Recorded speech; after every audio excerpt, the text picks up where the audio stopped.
અમદાવાદમાં મોટા પાયે આઈટીના દરોડા, વિનોદ ટેક્સટાઇલને ત્યાં આઈટીનું સર્ચ ઓપરેશન, અલગ અલગ 19 જગ્યાએ આઈટીનું સર્ચ ચાલી રહ્યું છે। 150થી વધુ અધિકારીઓ દ્વારા બેનામી સંપત્તિ મામલે તપાસ કરવામાં આવી રહી છે।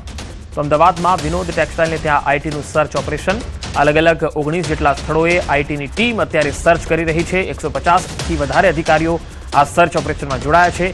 બેનામી સંપત્તિ મામલે તપાસ ચાલી રહી છે।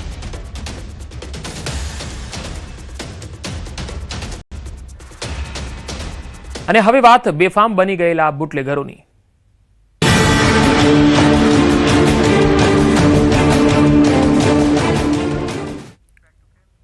હળવદના રણછોડગઢ ગામેથી દેશી દારૂ બનાવવાની ભઠ્ઠી ઝડપાઈ છે। રણછોડગઢ ગામથી સીમમાં દેશી દારૂ બનાવવાની ભઠ્ઠી પકડી પાડવામાં આવી અને 1 લાખથી વધુનો મુદ્દામાલ પણ હળવદ પોલીસે ઝડપી પાડ્યો। આ ઉપરાંત દેશી દારૂ બનાવવાનો આથો પણ મળ્યો છે। આ તસવીરો તમે જોઈ શકો છો કે અહીંયા દેશી દારૂ બનતો હતો। કોની રહેમ નજર હેઠળ આ દેશી દારૂની ભઠ્ઠી ધમધમતી હતી, કેટલા સમયથી ધમધમતી હતી, આ તમામ વિષય હવે તપાસનો વિષય બની ગયો છે। 1 લાખથી વધુનો મુદ્દામાલ ઝડપાયો છે। અહીંયા બુટલેગરો બેફામ હતા અને અહીંથી દેશી દારૂ જે છે એ સપ્લાય કરતા હતા।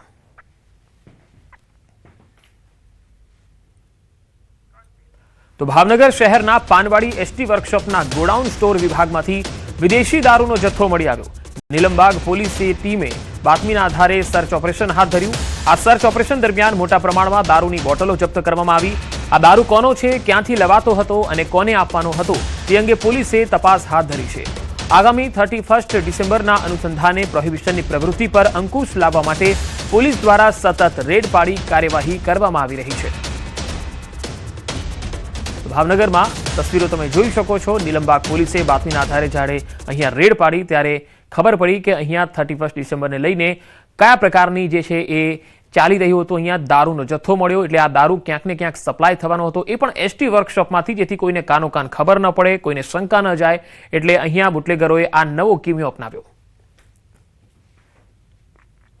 ટેમ્પરરી જે શેડ બનાવેલો હતો એની અંદર કે જે અમે અત્યારે વપરાશમાં લેતા નથી અને એમાં અમારા જે ફરજ પર જતા હોય ડ્રાઈવર, એમની પેટીઓ રહે છે, એમનો સામાન હોય છે, એ પેટીઓની અંદરથી, અમુક પેટીની અંદરથી વિદેશી દારૂની બોટલો મળવા પામેલી છે। આ જે એસટી વિભાગના જે છે વર્કશોપ તેના એરિયાના વિસ્તારમાં હોય તો મેઇનલી જે હાલમાં પોલીસનું તેવું માનવું છે કે જ્યારે આ બસીસ જે છે તે કોઈ એરિયામાં જતી હોય અને તેમાં આ પ્રોહીનો જે મુદ્દામાલ લાવતી હોય એ ટાઈપનું હાલમાં અનુમાન હોવાનું અમારું માનવું છે।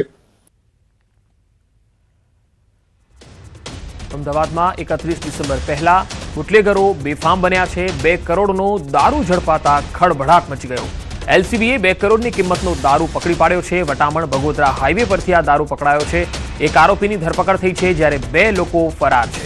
31 ડિસેમ્બર પહેલા હવે બુટલેગરો બેફામ અને દારૂ વેચવા માટે ગમે તે રીતે કિમિયો અપનાવી રહ્યા છે।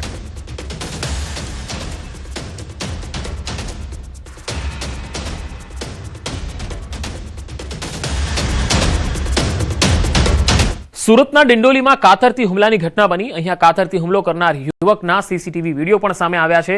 ડિંડોલી પોલીસના ફૂટ પેટ્રોલિંગ પર સવાલ ઉઠી રહ્યા છે। સમગ્ર ઘટના પાનના ગલ્લા પર લાગેલા સીસીટીવીમાં કેદ થઈ। આ તસવીરોમાં તમે જોઈ શકો છો કે એક યુવક કાતર લઈને 7 થી 8 વખત હુમલો કરતો જોવા મળે છે। 7 ડિસેમ્બરના રોજ આ ઘટના બની હતી અને હાલ આ મામલે હવે તપાસ ચાલી રહી છે। જોકે તેણે હુમલો કયા કારણોસર કર્યો છે એ સામે આવી શક્યું નથી। સમગ્ર ઘટના પાનના ગલ્લા પર લાગેલા એક સીસીટીવીમાં કેદ